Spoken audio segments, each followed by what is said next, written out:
ನಮಸ್ಕಾರ. ನಗರದ ಹೃದಯ ಭಾಗದಲ್ಲಿರುವ ಕಲ್ಯಾಣ ಮಂಟಪ ಅಂದು ಜನರ ಓಡಾಟದಿಂದ ಕಲೆಗಟ್ಟಿತ್ತು. ಪುರೋಹಿತರು ಆಗಷ್ಟೇ ಬಂದು ಮದುವೆಯ ಶಾಸ್ತ್ರಗಳನ್ನು ಆರಂಭ ಮಾಡಿದ್ದರು.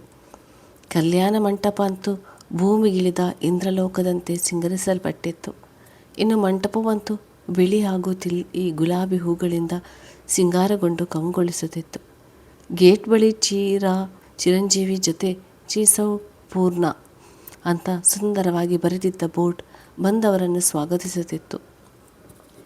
ಒಳಗಿನ ಪುರೋಹಿತರು, ಅಮ್ಮ, ವಧು ಕೈಯಲ್ಲಿ ಗೌರಿ ಪೂಜೆ ಮಾಡಿಸಿ ಅಂತ ಹೇಳಿದ್ದರು ಮದುಮಗಳ ಅಮ್ಮನ ಹತ್ತಿರ.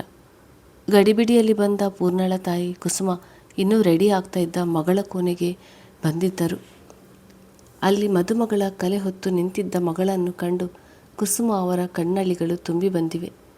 ಇವತ್ತಿನಿಂದ ಮಗಳು ಬೇರೆಯವರ ಮನೆ ದೀಪ ಬೆಳಗಿ ತಮ್ಮ ಮನೆಗೆ ಅತಿಥಿ ಆಗುತ್ತಾಳೆಂದು ಪೂರ್ಣ ಹತ್ತಿರ ಬಂದವರೇ ಮಗಳ ದೃಷ್ಟಿ ತೆಗೆದು ಅವಳನ್ನು ಅಲಂಘಿಸಿದರು.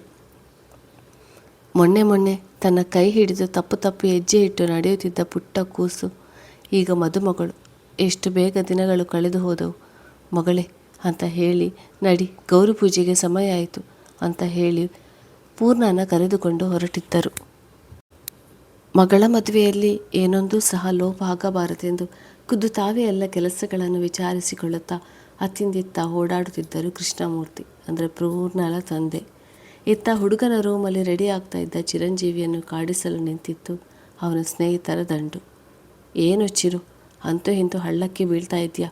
ಅದು ಬೇಕು ಅಂತ ನೀನೇ ಇಷ್ಟಪಟ್ಟು ಗಾಯ್ಸ್, ಇನ್ನು ನಮ್ಮ ಚಿರು ನಮ್ಮ ಕೈಗೆ ಸಿಕ್ಕ ಹಾಗೆ ಅಂತ ರೇಗಿಸುತ್ತಾ ಅವನನ್ನು ರೆಡಿ ಮಾಡ್ತಾ ಇದ್ರು. ಅಲ್ಲಿಗೆ ಬಂದ ರಾಮಕೃಷ್ಣ ಅವರು, ಏನರಪ್ಪ ನನ್ನ ಮಗ ರೆಡಿ ಆದ್ನಾ, ಇಲ್ಲ ಪೂರ್ಣ ಕನಸು ಕಾಣ್ತಾ ಇನ್ನೂ ಮಲಗಿದಾನ ಅಂತ ನಗುತ್ತಾ ಹೇಳಿದ್ದರು. ಅಪ್ಪ, ಇವರ ಜೊತೆ ಸೇರಿ ನೀವು ಆಡ್ಕೊಳ್ತೀರಾ? ನನ್ನ ಇರಲಿ ನನಗೂ ಟೈಮ್ ಬರುತ್ತೆ, ಆವಾಗ ನಾನು ಇದಕ್ಕಿಂತ ಡಬಲ್ ಆಡ್ಕೊಳ್ತೀನಿ ನಿಮ್ಮನ್ನು ಅಂತ ಹೇಳಿ ಎಲ್ಲರನ್ನು ಗುರಾಯಿಸಿದ. ಆಯ್ತಪ್ಪ ದೊರೆ, ಆಡ್ಕೊಳ್ಳುವಂತೆ. ಈಗ ನಿನ್ನ ಆಟ ಆಡಿಸೋಕ್ಕೆ ಅಲ್ಲಿ ಪೂರ್ಣ ರೆಡಿ ಆಗ್ತಾ ಇದ್ದಾಳೆ. ಬಾ, ಪುರೋಹಿತರು ನಿನ್ನ ಕರ್ಕೊಂಡು ಬರೋಕ್ಕೆ ಹೇಳಿದರು, ಬಾ ಅಂತ ಅವನನ್ನು ಕರೆದುಕೊಂಡು ಹೊರಟರು ರಾಮಕೃಷ್ಣ. ಅವರ ಮಾತಿಗೆ ಅಲ್ಲಿದ್ದ ಚಿರು ಸ್ನೇಹಿತರೆಲ್ಲ ಗೊಳ್ಳೆಂದು ನಕ್ಕರು. ಮುಂದೆ ಹೋಗುತ್ತಿದ್ದ ಚಿರು ಹಿಂದೆ ತಿರುಗಿ ಗುರಾಯಿಸಿದೆ ಎಲ್ಲರೂ ಬರುತ್ತಿದ್ದ ನಗು ತಡೆ ಹಿಡಿದು ಸುಮ್ಮನೆ ನಿಂತರು. ರಾಮಕೃಷ್ಣ ಅವರ ಜೊತೆ ನಡೆದು ಬರುತ್ತಿದ್ದ ಚಿರುವನ್ನು ಕಂಡು ಅಲ್ಲಿದ್ದ ಎಲ್ಲರ ಕಣ್ಣು ಅವನ ಕಡೆ ತಿರುಗಿತ್ತು. ಶಾಸ್ತ್ರದ ಬಗ್ಗೆ ಪುರೋಹಿತರ ಬಳಿ ಏನೋ ವಿಚಾರಿಸುತ್ತಿದ್ದ ಸುನೀತಾ ತಿರುಗಿ ನೋಡಿದರೆ ಪತಿಯ ಜೊತೆ ಬಂದು ನಿಂತಿದ್ದ ಮಗನನ್ನು ಕಂಡು ಅವನ ಹತ್ತಿರ ಬಂದು ಅವನಿಗೆ ದೃಷ್ಟಿ ತೆಗೆದು ಕರೆದುಕೊಂಡು ಹೋಗಿ ಹಸೆಮಣೆ ಮೇಲೆ ಕೂರಿಸಿದರು. ಪುರೋಹಿತರು ಹೇಳಿದ ಶಾಸ್ತ್ರಗಳನ್ನು ಮಾಡುತ್ತಿದ್ದ ಚಿರು ಮನಸ್ಸು ಮಾತ್ರ ತನ್ನವಳ ಆಗಮನಕ್ಕಾಗಿ ಕಾಯುತ್ತಿತ್ತು. ಕಣ್ಣು ಅತ್ತಿಂದತ್ತ ಹುಡುಕಾಡುತ್ತಿತ್ತು. ಅಪ್ಪ, ಮದುಮಗ ಹುಡುಗಿ ಬರೋ ಟೈಮ್ಗೆ ಬರ್ತಾಳೆ, ಅವಳು ಬೇಗ ಬರಬೇಕು ಅಂತ ಅಂದರೆ ನಾನು ಹೇಳಿದ ಶಾಸ್ತ್ರ ಬೇಗ ಮಾಡಿ ಮುಗಿಸು ಅಂತ ಪುರೋಹಿತರು ಹೇಳಿದ ತಕ್ಷಣ ಅಲ್ಲಿದ್ದ ಎಲ್ಲರ ಮುಖದಲ್ಲಿ ನಗು ಮೂಡಿತ್ತು. ಗೌರಿ ಪೂಜೆ ಮಾಡ್ತಾ ಇದ್ದ ಪೂರ್ಣ ಕಣ್ಣಂಚಲ್ಲಿ ಆಗಲೇ ನೀರು ಜಮೆಯಾಗಿ ಹೋಗಿತ್ತು. ಮನದಲ್ಲಿ ಚಿರು ಜೊತೆ ಮದುವೆ ಆಗ್ತಾ ಇರೋ ಸಂತೋಷ ಎಷ್ಟೇ ಇದ್ದರೂ ತವರನ್ನು ಬಿಟ್ಟು ಹೋಗಬೇಕು ಅನ್ನೋದು ಅವಳ ಕಣ್ಣೀರಿಗೆ ಕಾರಣ ಆಗಿತ್ತು. ಅಲ್ಲೇ ಇದ್ದ ವಯಸ್ಸಾದ ಅಜ್ಜಿ ಒಬ್ಬರು, ಯಾಕೆ ಮಗು ಕಣ್ಣೀರು, ಹಾಗೆಲ್ಲ ಕಣ್ಣೀರು ಹಾಕ್ತಾ ಪೂಜೆ ಮಾಡಬಾರ್ದು, ಶೋಭೆ ಅಲ್ಲ, ನೋಡು ನೀನು ಅಳೋದು ನೋಡಿ ಕುಸುಮನೂ ಅಳ್ತಾ ಇದ್ದಾಳೆ ಅಂತ ಹೇಳಿದರು. ತಾಯಿಯ ಕಡೆ ನೋಡಿ ಪೂರ್ಣ ಕಣ್ಣಂಚಲ್ಲಿದ್ದ ನೀರು ಒರೆಸಿಕೊಂಡು ಪೂಜೆ ಪೂರ್ತಿ ಮುಗಿಸಿ ತಾಯಿಗೆ ಬಾಗಿನ ಕೊಟ್ಟಿದ್ದಳು. ಇತ್ತ ಪುರೋಹಿತರು ಹೇಳಿದ ಹಾಗೆ ಚಿರು ಪೂಜೆ ಮಾಡ್ತಾ ಇದ್ದ. ಪುರೋಹಿತರು ಹುಡುಗಿನ ಕರ್ಕೊಂಡು ಬನ್ನಿ ಅಂದಿದ್ದೆ ಚಿರು ಕಂಗಳು ಮಿನುಗಿದವು ತನ್ನವಳ ಕಾಣುವ ಆಸೆಗೆ. ಮುಖದ ತುಂಬ ನಾಚಿಗೆ ಇತ್ತು. ತಾಯಿ ಹಾಗೂ ತಂಗಿಯ ಜೊತೆ ನಡೆದು ಬರುತ್ತಿದ್ದಳು ಪೂರ್ಣ. ಅವಳನ್ನು ಕಂಡ ಚಿರು ಹೃದಯ ಬಡಿತ 100ರ ಗಡಿ ದಾಟಿತ್ತು. ಗುಲಾಬಿ ಹಾಗೂ ಗೋಲ್ಡನ್ ಕಲರ್ ಮಿಶ್ರಿತ ರೇಷ್ಮೆ ಸೀರೆಯಲ್ಲಿ ಮುದ್ದಾಗಿ ರೆಡಿಯಾಗಿ ನೆಲಕ್ಕೆ ನೋವಾಗುವುದೇನು ಎಂಬಂತೆ ಹೆಜ್ಜೆ ಮೇಲೆ ಹೆಜ್ಜೆ ಇಟ್ಟು ನಡೆದೇ ಬರುತ್ತಿದ್ದಳು ಪೂರ್ಣ. ತನ್ನ ಎಷ್ಟೋ ವರ್ಷದ ಪ್ರೀತಿಗೆ ಇಂದು ಮದುವೆ ಎಂಬ ಸುಂದರ ಬಂಧ ಏರ್ಪಡುತ್ತಿರುವುದು ಇಬ್ಬರ ಮನಸ್ಸಿಗೂ ಹೇಳಲಾರದಷ್ಟು ಖುಷಿ ತಂದಿತ್ತು. ಯಾವಾಗಲೂ ವಟವಟ ಮಾತನಾಡ್ತಾ ಇದ್ದ ಪೂರ್ಣಾಲ ನೋಡಿದವನಿಗೆ ಇಂದವಳ ಈ ನಾಚಿಕೆ ಹೊಸತಾಗಿ ಕಂಡಿತು. ಬಂದು ಚಿರು ಪಕ್ಕ ಕುಳಿತ ಪೂರ್ಣ ಅವನ ಕಡೆ ನೋಡಿ ಮುದ್ದಾಗಿ ನಕ್ಕಿದ್ದಳು. ಇವರಿಬ್ಬರ ಜೋಡಿಯನ್ನು ಕಂಡು ಎತ್ತವರ ಮನಸ್ಸುಗಳು ಯಾರ ಕಣ್ಣು ಇವರ ಮೇಲೆ ಬೀಳದಿರಲಿ ಎಂದು ಬೇಡಿಕೊಂಡಿದ್ದವು. ಆದರೆ ವಿಧಿಯ ಆಟ ಬಲ್ಲವರಾರೋ ಅಲ್ವಾ? ಎಲ್ಲವೂ ಸಂತೋಷವಾಗಿದ್ದಾಗಲೇ ಏನಾದರೊಂದು ಸಮಸ್ಯೆ ಎದುರಾಗುತ್ತದೆ. ಕಣ್ಣು ತುಂಬ ಕನಸುಗಳನ್ನು ಹೊತ್ತು ಅಸಮನೆ ಹೇರಿದ ಜೋಡಿಗೆ ಅಲ್ಲಿ ನೆರೆದವರ ದೃಷ್ಟಿಯೇ ತಾಕುವಂತಿತ್ತು. ತಮ್ಮ ಎಷ್ಟೋ ವರ್ಷದ ಪ್ರೀತಿ ಸಾಕಾರವಾಗುವ ಗಳಿಗೆ ಇನ್ನೇನು ಹತ್ತಿರ ಬಂದಿತ್ತು ಈ ಜೋಡಿಗೆ. ಶಾಸ್ತ್ರಗಳೆಲ್ಲ ಮುಗಿದು ತಾಳಿ ಕಟ್ಟುವ ಮುಹೂರ್ತ ಬಂದೇ ಬಿಟ್ಟಿತ್ತು. ಪುರೋಹಿತರು ಗಟ್ಟಿಮೇಳ ಅಂತ ಹೇಳಿದ್ದೆ ನೆರೆದಿದ್ದ ಎಲ್ಲರ ಆಶೀರ್ವಾದದ ಅಕ್ಷತೆಯ ಸುರಿಮಳೆಯಲ್ಲಿ ಪೂರ್ಣ ಕೊರಳಿಗೆ ತನ್ನ ಹೆಸರಿನ 3 ಗಂಟನ್ನು ಬಿಗಿದಿದ್ದ ಚಿರು. ಪೂರ್ಣ ಕಣ್ಣಲ್ಲಿ ತವರು ಬಿಡುವ ನೋವು ಜೊತೆಗೆ ಚಿರು ಜೊತೆ ಮದುವೆ ಆದ ಖುಷಿ ಎರಡೂ ಸೇರಿ ಕಣ್ಣೀರು ಸುರಿದಿತ್ತು. ಅದನ್ನು ಕಂಡು ಚಿರು ಅವಳ ಕಣ್ಣೀರೊರೆಸಿ ಅವಳ ನೆತ್ತಿಗೆ ಭರವಸೆಯ ಮುತ್ತ ನೆಟ್ಟಿದ್ದ. ಅದನ್ನು ಕಂಡು ಅಲ್ಲಿದ್ದವರೆಲ್ಲ ಜೋರಾಗಿ ಹೋ ಅಂತ ಕಿರುಚಿದ್ದರು. ಪೂರ್ಣ ನಾಚಿಕೆಯಿಂದ ತಲೆ ತಗ್ಗಿಸಿದಳು. ಎಲ್ಲರೂ ಒಬ್ಬೊಬ್ಬರಾಗಿ ಬಂದು ನವಜೋಡಿಗಳಿಗೆ ಶುಭ ಹಾರೈಸಿ ಭೋಜನಕ್ಕೆ ತೆರಳಿದರು. ನಂತರ ಹೊಸ ಜೋಡಿಗಳಿಗೆ ಎಲ್ಲರೂ ಸೇರಿ ಒಂದಷ್ಟು ಕಾಟ ಕೊಟ್ಟ ನಂತರ ಊಟ ಮಾಡಲು ಬಿಟ್ಟಿದ್ದರು. ವಧುವನ್ನು ಗಂಡನ ಮನೆಗೆ ಕಳಿಸಿಕೊಡುವ ಸಂದರ್ಭದಲ್ಲಿ ಕುಸುಮ ಹಾಗೂ ಪೂರ್ಣ ತಂಗಿ ಪಲ್ಲವಿ ಜೋರಾಗಿ ಅಳಲು ಶುರು ಮಾಡಿದರು. ಇಷ್ಟು ಹೊತ್ತು ತಡೆದು ನಿಲ್ಲಿಸಿದ್ದ ಪೂರ್ಣಳ ದುಃಖ ಈಗ ತಾಯಿ ತಂಗಿ ಅಳುವುದನ್ನು ಕಂಡು ಜೋರಾಗಿತ್ತು. ಕೃಷ್ಣಮೂರ್ತಿ ಅವರು ಸಹ ಕಣ್ಣಂಚಿಗೆ ಬಂದ ನೀರನ್ನು ತೊಡೆದಿದ್ದರು. ಅಲ್ಲ, ಯಾಕೆ ಎಲ್ಲರೂ ಇಷ್ಟು ಬೇಜಾರು ಮಾಡ್ಕೊಳ್ತಾ ಇದ್ದೀರಾ? ಅವಳನ್ನು ಯಾರೋ ಗೊತ್ತಿಲ್ಲದವರ ಮನೆಗೆ ಕಳಿಸ್ತಾ ಇರೋ ಥರ. ಚಿಕ್ಕಂದಿನಿಂದ ನೋಡಿಕೊಂಡು ಬಂದ ಮನೆ ಅಲ್ವಾ, ನಾವೇನು ಬೇರೆಯವರ? ಅವಳು ಮನೆಗೆ ಸೊಸೆ ಅಲ್ಲ, ಮಗಳು ಅಂತ ಹೇಳಿದ್ದರು ಸುನೀತಾ. ಹೌದು ಅಂಕಲ್, ನಾವೇನು ಬೇರೆ ಊರಲ್ಲಿ ಇರ್ತೀವ ಹೇಳಿ, ಒಂದೇ ಊರಿನಲ್ಲಿ ತಾನೇ ಇರೋದು ಅಂತ ಹೇಳಿದ ಚಿರು. ಆಮೇಲೆ ಚಿರು ಕಾರ್ನಲ್ಲಿ ಚಿರು ಮನೆ ಕಡೆ ಹೊರಟಿತ್ತು. ಮದುಮಕ್ಕಳ ಸವಾರಿ, ಹೊಸ ಜೀವನದ ಕನಸು ಕಾಣುತ್ತಾ. ಕೃಷ್ಣಮೂರ್ತಿ ಹಾಗೂ ರಾಮಕೃಷ್ಣ ಅವರು ಬಾಲ್ಯದ ಗೆಳೆಯರಾಗಿದ್ದರು. ಮುಂದೆ ಸಹ ಅವರ ಗೆಳೆತನ ಹೀಗೆ ಮುಂದುವರಿದು ಇಬ್ಬರೊಟ್ಟಿಗೆ ಶುರು ಮಾಡಿದ ಉದ್ಯಮ ಈಗ ಒಳ್ಳೆಯ ಹೆಸರನ್ನು ಗಳಿಸಿತ್ತು. ಚಿಕ್ಕಂದಿನಿಂದಲೂ ಚಿರು ಹಾಗೂ ಪೂರ್ಣ ಮದುವೆ ಕನಸನ್ನು ಕಂಡಿದ್ದ ಈ ಅಪ್ಪಂದಿರು ಅವರ ಆಸೆಯನ್ನು ಮಕ್ಕಳ ಮೇಲೆ ಹೊರಿಸಲು ಹೋಗಲಿಲ್ಲ. ಅವರಾಗಿಯೇ ಒಪ್ಪಿದರೆ ಮಾತ್ರ ಮದುವೆ ಮಾಡುವುದು ಎಂದುಕೊಂಡು ಸುಮ್ಮನಿದ್ದರು. ಅದರಂತೆ ಒಟ್ಟಿಗೆ ಆಡಿ ಬೆಳೆದ ಚಿರು ಹಾಗೂ ಪೂರ್ಣ ನಡುವೆ ಪ್ರೀತಿ ಮೂಡಿತ್ತು. ಮನೆಯಲ್ಲೇ ತಿಳಿಸಿದಾಗ ಮನೆಯವರ ಖುಷಿಗೆ ಪಾರವೇ ಇರಲಿಲ್ಲ. ಆ ಖುಷಿಯಲ್ಲೇ ಈಗ ಎಲ್ಲರ ಸಮ್ಮುಖದಲ್ಲಿ ಸತಿಪತಿಗಳಾಗಿದ್ದರು ಚಿರು ಹಾಗೂ ಪೂರ್ಣ. ನವ ಜೋಡಿಗಳಿಗಿಂತ ಮುಂಚೆಯೇ ಮನೆಗೆ ಬಂದಿದ್ದ ಸುನೀತಾ ಅವರು ಸೊಸೆಯನ್ನು ಮನೆ ತುಂಬಿಸಿಕೊಳ್ಳಲು ಸಂತೋಷದಿಂದ ಕಾಯುತ್ತಾ ನಿಂತಿದ್ದರು. ಗೇಟು ದಾಟಿ ಒಳಗೆ ಬಂದ ಕಾರಿನಿಂದ ಇಳಿದ ಚಿರು ಹಾಗೂ ಪೂರ್ಣ ಕೈ ಹಿಡಿದು ಮನೆ ಬಾಗಿಲಲ್ಲಿ ಬಂದು ನಿಂತಿದ್ದರು. ಸುನೀತಾ ಅವರು ತಮ್ಮ ಸಂಬಂಧಿಯೊಬ್ಬರ ಜೊತೆಗೂಡಿ ಹೊಸ ಜೋಡಿಗೆ ಆರತಿ ಎತ್ತಿ ಪೂರ್ಣ ಬಳಿ ಹೊಸ್ತಿಲ ಪೂಜೆ ಮಾಡಿ ಸೇರೊದ್ದು ಒಳಗೆ ಬರುವಂತೆ ಹೇಳಿದ್ದರು. ಪೂರ್ಣ ಅವರು ಹೇಳಿದಂತೆ ಪೂಜೆ ಮಾಡಿ ಬಲಗಾಲಲ್ಲಿ ಸೇರನ್ನು ಹೊದ್ದು ಗಂಡನ ಕೈ ಹಿಡಿದು ಒಳ ಬಂದಿದ್ದಳು. ಪೂರ್ಣಳಿಗೆ ಇಷ್ಟು ದಿನ ಈ ಮನೆಗೆ ಬರುತ್ತಿದ್ದರೂ ಸಹ ಈಗ ತಾನು ಈ ಮನೆಯ ಸೊಸೆಯಾಗಿ ಬಂದ ನಂತರ ಏನೋ ಹೊಸತೆನಿಸಿತು ಆ ಮನೆ. ಪೂರ್ಣ, ಹೋಗಮ್ಮ, ದೇವರ ಮನೆಯಲ್ಲಿ ದೀಪ ಹಚ್ಚಿ ಪೂಜೆ ಮಾಡಿ ಮುಂದಿನ ಜೀವನ ಚೆನ್ನಾಗಿರಲಿ ಅಂತ ಬೇಡಿಕೊ ಅಂತ ಸುನೀತಾ ಅವರು ಸೊಸೆಯನ್ನು ಕರೆದುಕೊಂಡು ದೇವರ ಮನೆ ಕಡೆ ಹೆಜ್ಜೆ ಹಾಕಿದರು. ಅದರಂತೆ ಪೂರ್ಣ ದೇವರ ಮುಂದೆ ದೀಪ ಬೆಳಗಿ ದೇವರಿಗೆ ಪೂಜೆ ಮಾಡಿ, ದೇವ್ರೆ, ಇಷ್ಟು ದಿನ ಈ ಮನೆಗೆ ಸುಮ್ಮನೆ ಬಂದು ಹೋಗ್ತಾ ಇದ್ದೆ, ಆದರೆ ಈಗ ನಾನು ಈ ಮನೆಯ ಸೊಸೆ, ಮುಂದೆ ತುಂಬ ದೊಡ್ಡ ಜವಾಬ್ದಾರಿ ನನ್ನ ಮುಂದೆ ಇದೆ. ಎಲ್ಲೂ ಏನು ತೊಂದರೆ ಆಗದಿರುವ ಥರ ಕಾಪಾಡಪ್ಪ. ನನ್ನ ಜೊತೆ ಈ ಮನೆಯವರನ್ನೆಲ್ಲ ಸಂತೋಷದಿಂದ ಇರುವ ಹಾಗೆ ಆಶೀರ್ವಾದ ಮಾಡು ಅಂತ ಬೇಡಿಕೊಂಡಿದ್ದಳು.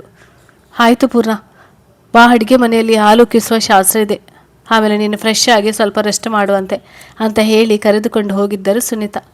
ಆದರೆ ಇಲ್ಲಿ ಅವಳು ಪೂಜೆ ಮಾಡಿ ಬೇಡಿಕೊಳ್ಳುವಾಗ ಅವಳು ಏರಿಸಿದ್ದ ಹೂ ಎಡಗಡೆಯಿಂದ ಬಿದ್ದಿದ್ದು ಯಾರ ಕಣ್ಣಿಗೂ ಕಾಣಿಸದೆ ಹೋಯಿತು.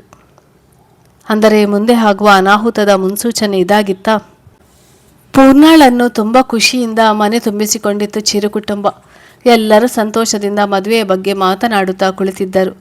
ಸುಮತಿ ಅವರು ಪೂರ್ಣ ಬಳಿ ಬಂದು, ಪುನಃ ಹೋಗಮ್ಮ, ರೆಸ್ಟ್ ಮಾಡು, ಬೆಳಿಗ್ಗೆ ಬೇಗ ಎದ್ದೇಳಬೇಕು, ನಾಳೆ ಮನೆಯಲ್ಲಿ ಸಣ್ಣದಾಗಿ ಪೂಜೆ ಇಟ್ಟುಕೊಂಡಿದ್ದೇವೆ ಅಂತ ಹೇಳಿದ್ದರು. ಅವಳು ಆಯಿತು ಅತ್ತೆ ಅಂತ ಹೇಳಿ ತನ್ನ ತಂಗಿಯ ಜೊತೆ ರೂಮ್ ಕಡೆ ಹೆಜ್ಜೆ ಹಾಕಿದ್ದಳು. ಇತ್ತ ಚಿರು ಮಾತ್ರ ಪೂರ್ಣ ಜೊತೆ ಬೆಳಿಗ್ಗೆಯಿಂದ ಸರಿಯಾಗಿ ಮಾತನಾಡಿಸಲಾಗದೆ ಚಡಪಡಿಸುತ್ತಿದ್ದ. ಅಲ್ಲ, ಈ ಪೂರ್ಣ ಬೇಕು ಅಂತ ನನ್ನ ಆಟ ಆಡಿಸ್ತಾ ಇದ್ದಾಳ, ನನ್ನ ಜೊತೆ ಮಾತಾಡಬೇಕು ಅಂತ ಅನಿಸ್ಲೇ ಇಲ್ವಾ ಇವಳಿಗೆ ಅಂತ ಅವಳು ಹೋದ ಕಡೆಯೇ ನೋಡುತ್ತಿದ್ದ ಚಿರು. ಚಿರು ಮಗನೇ, ಆಗಿನಿಂದ ಕರಿತಾ ಇದ್ದೀನಿ. ನೀನು ನೋಡಿದರೆ ಪೂರ್ಣ ಓದತ್ತಲೇ ನೋಡ್ತಾ ಇದ್ದೀಯಾ. ನಿನ್ನ ಕಷ್ಟ ಅರ್ಥ ಆಗುತ್ತೆ ನನಗೆ. ನೋಡು, ನಾಳೆ ಪೂಜೆ ಇದೆ, ಬೇಗ ಎದ್ದೇಳಬೇಕು. ಹೋಗಪ್ಪ, ಹೋಗಿ ಮಲ್ಕೋ. ನಾಳೆ ಪೂಜೆ ಆದಮೇಲೆ ಪೂರ್ಣನ ನಿನ್ನ ಹತ್ರ ಕಳಿಸ್ತೀನಿ ಅಂತ ಹೇಳಿ ನಕ್ಕಿದ್ದರು ಸುನೀತಾ. ಚಿರು ಅಮ್ಮನ ಕಡೆ ನೋಡುತ್ತಾ, ಹಿಂದಲೆಯಲ್ಲಿ ಕೈ ಹಾಡಿಸುತ್ತಾ, ಸಣ್ಣಗೆ ನಗುತ್ತಾ ತನ್ನ ರೂಮ್ ಕಡೆ ಹೆಜ್ಜೆ ಹಾಕಿತ. ಮಾರನೇ ದಿನ ಬೆಳಿಗ್ಗೆ ಬೇಗ ಎದ್ದು ಪೂರ್ಣ ಮಲಗಿದ್ದ ತಂಗಿಯನ್ನು ಎಬ್ಬಿಸದೆ ಸ್ನಾನ ಮಾಡಿ ಬರುವಷ್ಟರಲ್ಲಿ ಪಲ್ಲವಿ ಎದ್ದು ಇವತ್ತಿನ ಪೂಜೆಗೆ ಪೂರ್ಣ ತೊಡುವ ಬಟ್ಟೆ ಹಾಗೂ ಜ್ಯುವೆಲರನ್ನು ಎತ್ತಿಟ್ಟು ಅಕ್ಕನ ಬರುವಿಕೆಗೆ ಕಾಯುತ್ತಾ ಕುಳಿತಿದ್ದಳು. ಪಲ್ಲು, ಇಷ್ಟು ಬೇಗ ಯಾಕೆ ಎದ್ದಿದ್ದು? ಇನ್ನೂ ಸ್ವಲ್ಪ ಹೊತ್ತು ಮಲಗಬಹುದಿತ್ತು. ನಾನು ರೆಡಿಯಾಗಿ ನಿನ್ನ ಎಬ್ಬಿಸ್ತಿದ್ದೆ ಅಂತ ಪೂರ್ಣ ಹೇಳಿದಳು. ಅಕ್ಕ, ಇವತ್ತಿನ ಸೆಂಟರ್ ಆಫ್ ಅಟ್ರಾಕ್ಷನ್ ನೀನು ಮತ್ತೆ ಭಾವ. ನೀನು ನೋಡಿದರೆ ಸಿಂಪಲ್ ಆಗಿ ರೆಡಿ ಆಗ್ತಾ ಇದೆಯಾ, ಅದಕ್ಕೆ ನಾನು ನಿನ್ನ ಚಂದ ರೆಡಿ ಮಾಡ್ತೀನಿ. ಹೆಂಗೆ ರೆಡಿ ಮಾಡ್ತೀನಿ ಅಂದರೆ, ಭಾವ ನಿನ್ನ ನೋಡಿ ಕಳೆದು ಹೋಗಬೇಕು, ಹಾಗೆ ರೆಡಿ ಮಾಡ್ತೀನಿ ಅಂತ ಹೇಳಿದ್ಲು ಪಲ್ಲವಿ. ಆಯ್ತಮ್ಮ, ನೀನು ರೆಡಿ ಮಾಡು ಅಂತ ಸುಮ್ಮನೆ ಕುಳಿತಳು ಪೂರ್ಣ. ಪಲ್ಲವಿಯ ಕೈಚಲಕದಲ್ಲಿ ಮೊದಲೇ ಸುಂದರವಾಗಿದ್ದ ಪೂರ್ಣ ಈಗ ಇನ್ನೂ ಸುಂದರವಾಗಿ ಕಾಣಿಸಿದ್ದಳು. ಪೂರ್ಣ ರೆಡಿಯಾಗಿ ಆಯ್ತ ಮಗಳೇ ಅಂತ ಬಂದ ಸುನೀತಾ ಅವರು ಪೂರ್ಣನ ನೋಡಿ ನೆಟಿಕೆ ಮುರಿದು ದೃಷ್ಟಿ ತೆಗೆದಿದ್ದರು. ತುಂಬ ಮುದ್ದಾಗಿ ಕಾಣಿಸ್ತಾ ಇದ್ದೀಯ ಪುಟ್ಟ. ಬಾ, ಪೂಜೆಗೆ ತಡ ಆಗುತ್ತೆ. ನಿಮ್ಮ ಮನೆಯಿಂದ ಎಲ್ಲ ಬಂದಿದ್ದಾರೆ, ಮಾತನಾಡಿಸಿ ಪೂಜೆಗೆ ಕೂರುವಂತೆ ಅಂತ ಹೇಳಿ ಮತ್ತೊಮ್ಮೆ ದೃಷ್ಟಿ ತೆಗೆದು ಸೊಸೆಯನ್ನು ಕರೆದುಕೊಂಡು ಹೊರಟರು. ರೆಡಿಯಾಗಿ ಪೂಜೆ ನಡೆಯುವಲ್ಲಿ ಬಂದ ಪೂರ್ಣ ತಂದೆ ತಾಯಿ ಮತ್ತು ಕೆಲ ಸಂಬಂಧಿಗಳನ್ನು ಮಾತನಾಡಿಸಿ ಪೂಜೆಗೆ ಕೂರಲು ರೆಣ್ಣುವಾಗಿದ್ದಳು. ಚಿರು ತನ್ನ ರೂಮಿಂದ ಬಂದವನು ಪೂರ್ಣಾಳನ್ನು ಕಂಡು ಪಲ್ಲವಿ ಹೇಳಿದಂತೆ ಕಳೆದು ಹೋಗಿದ್ದನು. ಅವನು ಸಹ ಯಾವ ಹೀರೋಗೂ ಕಡಿಮೆ ಇಲ್ಲದಂತೆ ಪಂಚೆ ಶರ್ಟ್ ಧರಿಸಿ ಅಂದವಾಗಿ ಕಾಣುತ್ತಿದ್ದ. ಇಬ್ಬರನ್ನು ಕೂರಿಸಿ ಅವರ ಕೈಯಲ್ಲೇ ದೇವರಿಗೆ ಪೂಜೆ ಮಾಡಿಸಿದರು. ಸುನೀತಾ ಪೂಜೆ ಮುಗಿದ ನಂತರ ಊಟ ಮಾಡಿ ಪೂರ್ಣ ಮನೆಯವರು ಹೊರಟು ನಿಂತಿದ್ದರು.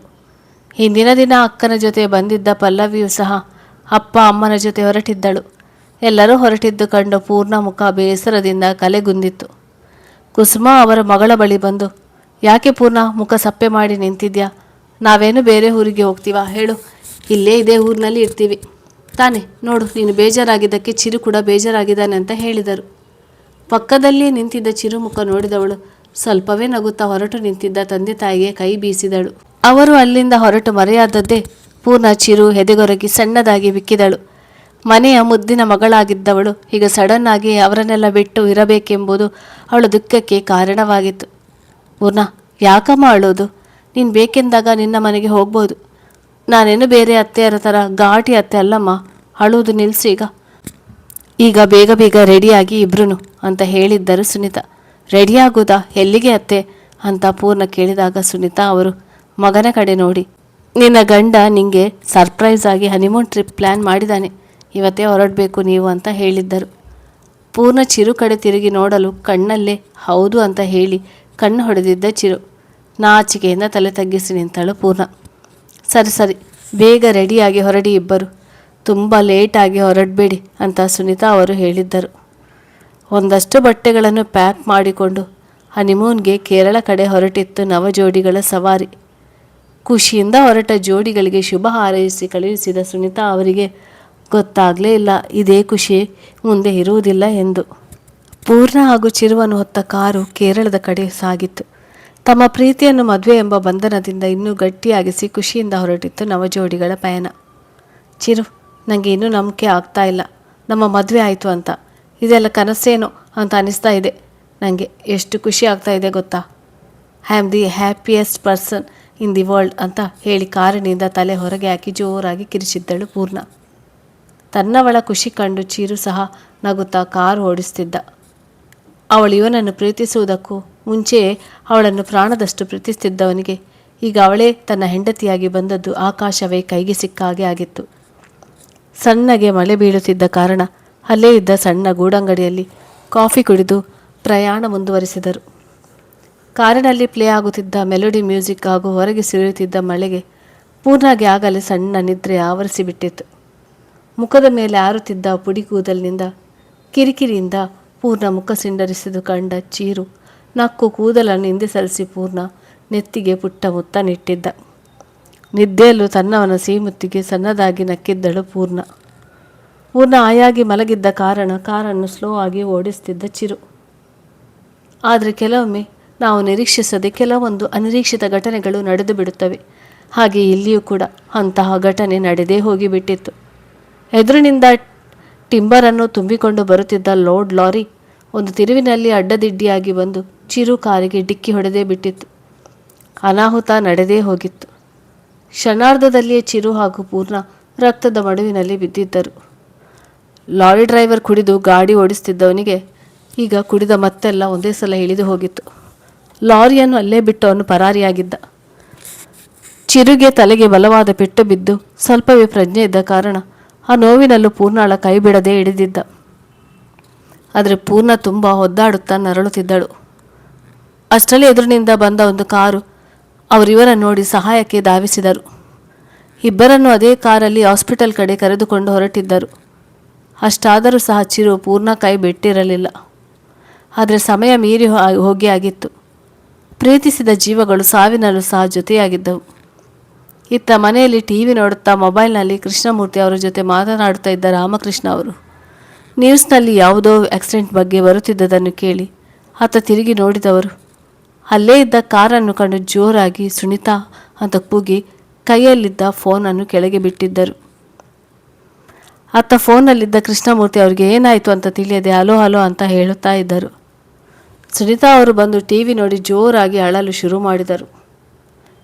ಇತ್ತ ಕೃಷ್ಣಮೂರ್ತಿ ಅವರಿಗೆ ಏನೋ ಅನಾಹುತದ ಮುನ್ಸೂಚನೆ ಸಿಕ್ಕಾಗಿತ್ತು.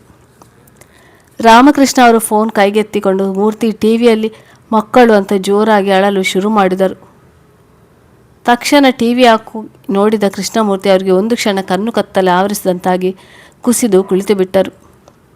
ಏನಾಯಿತು ಅಂತ ಬಂದ ಕುಸುಮ ಅವರು ಮಗಳೇ ಅಂತ ಜೋರಾಗಿ ಕೂಗಿ ಅಲ್ಲೇ ಕುಸಿದು ಬಿದ್ದರು.